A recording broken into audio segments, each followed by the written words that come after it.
హోమాన్ని నిర్వహించాలి. హోమగుండానికి 8 దిక్కులు 8 విధములైనటువంటి అష్టదిగ్గల యొక్క పూజా విధానము నిర్వహించుకొని కలశ స్థాపన చేయాలి. వనదుర్గల యొక్క 6 విధములైనటువంటి సాధన పూర్తయ్యేంత వరకు ఈ కలశ స్థాపన విధానములో ఉన్నటువంటి కలశాలు అలానే ఉండేటట్టుగా స్థాపన ప్రక్రియ చేసుకోవాలి. స్థాపన ప్రక్రియ గురువు ఏ విధమైనటువంటి విధానముతో ఉన్నటువంటి అష్టదుర్గల యొక్క కలశ స్థాపన విధానాన్ని హోమగుండానికి తెలియచేస్తాడో అటువంటి విధానమైనటువంటి ప్రక్రియను నిర్వహించుకోవాలి. అది పూర్తయిన తర్వాత హోమాన్ని దుర్గాదేవితో పాటు ఎంతమంది దేవతలని నీవు చూడాలి ఈ సాధన ద్వారా, వనదుర్గల యొక్క సాధన ప్రకారముగా ఎంతమందిని చూడాలనుకుంటున్నావు అంతమంది దేవతల యొక్క పేర్లని మనము పఠించాలి. ఆ దేవతల యొక్క నామాలు లేదా ఆ దేవతల యొక్క బీజాక్షర మంత్రాలు తెలిసింటే అవన్నీ కూడా ఒక్కొక్కసారి చదువుతూ అన్ని హోమంలో అక్షింతలు, పసుపు, కుంకుమ ద్రవ్యాలన్నీ కూడా వేస్తూ వారిని పిలుచుకోవాలి. అందరినీ పిలిచిన తర్వాత చివర్లో ఈ వనదుర్గలోనే అగ్నిదుర్గాదేవి అని ఉంటుంది, ఆమెను పిలవాలి. ఆమెను పిలిచే విధానమైనటువంటి ప్రాసెస్ గురుముఖంగా చెప్తాడు. ఆ అగ్నిదుర్గాదేవి మాతను పిలిచిన తర్వాత చక్కగా కర్పూరము కానీ ఒత్తి కానీ పెట్టి దుర్గాదేవి చిత్రపటానికి కానీ దుర్గాదేవి కలశానికి కానీ దుర్గాదేవి అమ్మవారి యొక్క విగ్రహానికి కానీ హారతిని ఇచ్చి ఆ తర్వాత ఆ ఒత్తి అయితేనేమో హోమగుండంలో పెట్టి అగ్ని జ్వాల వెలిగించుకోవాలి. కర్పూరం అయితే కర్పూరముతో వెలిగించుకోవాలి. వెలిగించిన తర్వాత హోమాన్ని నిర్వహించాలి. వనదుర్గాదేవి విధానములో 5వ దుర్గాదేవి యొక్క బీజాక్షరి మంత్రము గురువు ఉపదేశించిన విధముతో చేసిన సాధనతో తయారు చేసిన పాయసము మరియు అదే బీజాక్షరి మంత్రముతో స్వాహాకాలము చెప్తూ చేసేటటువంటి హోమంలో ఆ ప్రసాదాన్ని వేయాలి. ఎన్నిసార్లు అని అంటే ఎన్నిసార్లు అయితే రోజుకు నువ్వు చేసేటటువంటి జప విధానము నీ గురువు ఏ విధంగా అయితే చెప్తాడో అదే విధముగా హోమాన్ని నిర్వహించాలి. ఇది పూర్తయిన తర్వాత హోమము ఆ తర్వాత మిగిలినటువంటి పాయసాన్ని తీసుకొని చక్కగా అగ్నిదుర్గాదేవిని స్తుతించాలి.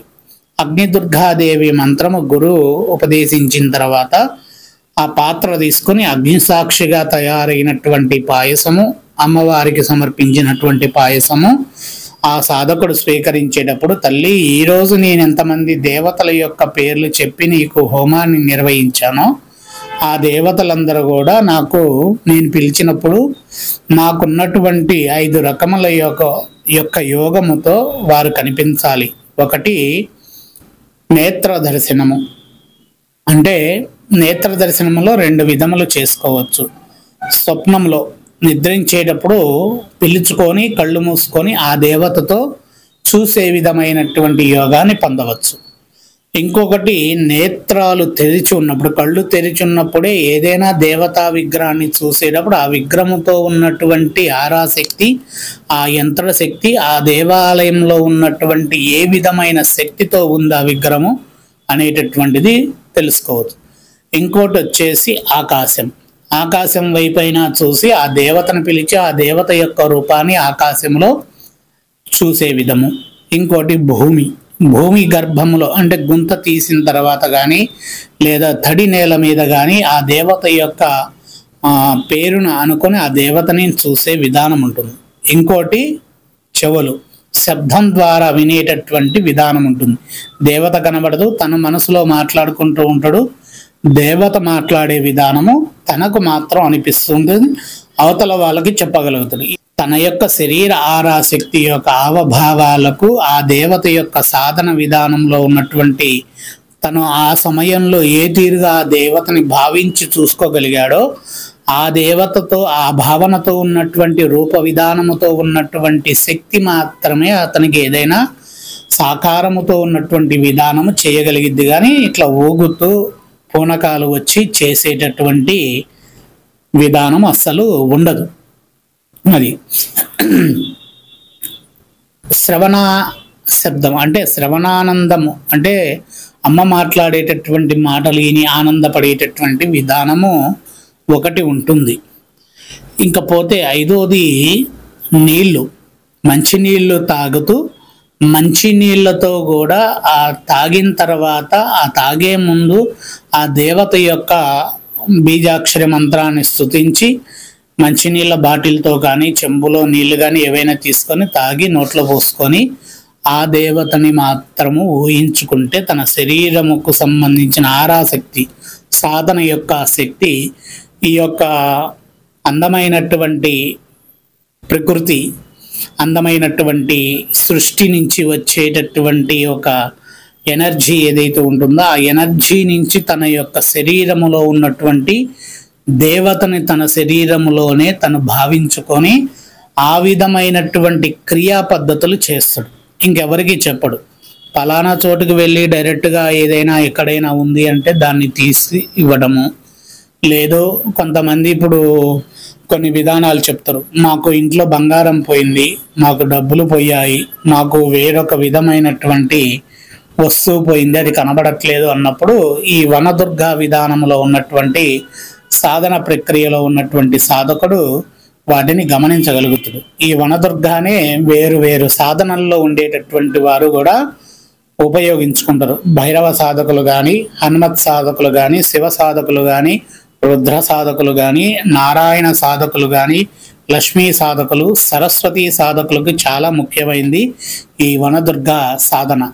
ఈ వనదుర్గాదేవి సాధన సరస్వతి సాధనలో లేకుండా ఎవ్వరు కూడా నిర్వహించేటటువంటి విధానం ఉండదు. అటువంటి శక్తివంతమైనటువంటి సాధన ఈ ఐదో సాధన.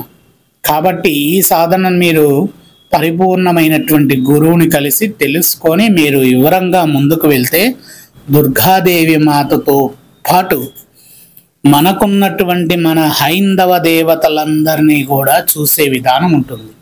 ఎవరినైనా ఎదిరించేటటువంటి శక్తి సామర్థ్యాలు ఉంటాయి.